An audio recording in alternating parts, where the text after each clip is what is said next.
So the EU referendum has been doing the rounds a lot recently, and I don't know about you, but I'm completely fed up with it. If they had a box on the referendum to say neither of the above, I think I would probably tick it. As it is, however, I'm supposed to vote one way or the other and listen to the arguments that are counterintuitive and basically designed to upset or disturb the opinion of the opposing person in the market. It's it's like this will happen, no it won't. This will happen, no it won't.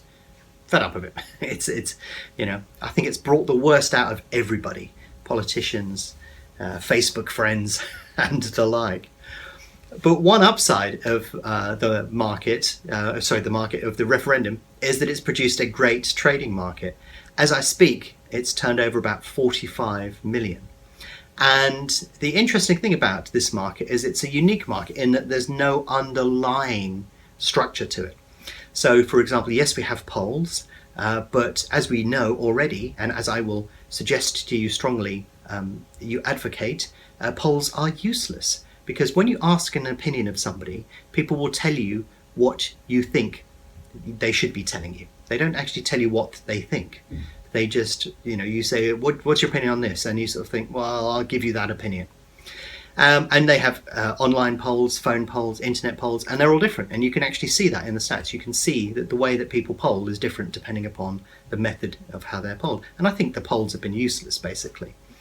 But from that perspective, it makes an interesting trading market because the main thing that's driven the market is news flow.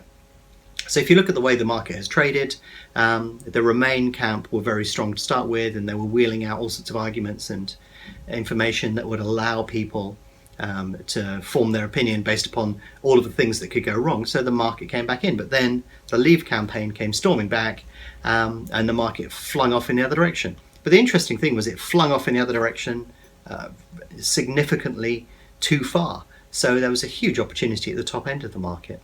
And since then, all of the big guns have come out in the final days before the referendum and pulled the price back in the other direction. So it's been a fascinating market, and a lot of political markets are fascinating.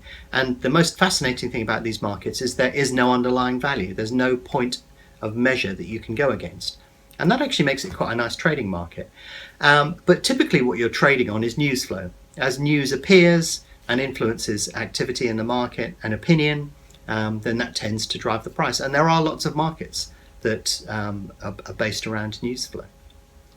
So it's an interesting market from that perspective. Should we be in or out of the EU? It's a very open question. And there are many arguments that cannot be possibly reconciled without both being in and out of the EU and knowing what would happen. Impossible to know. But certainly from a betting market's perspective, the EU has not helped the betting markets, simply because they've legislated against betting exchanges in every single country across Europe. So they are not the trader's friend from that perspective.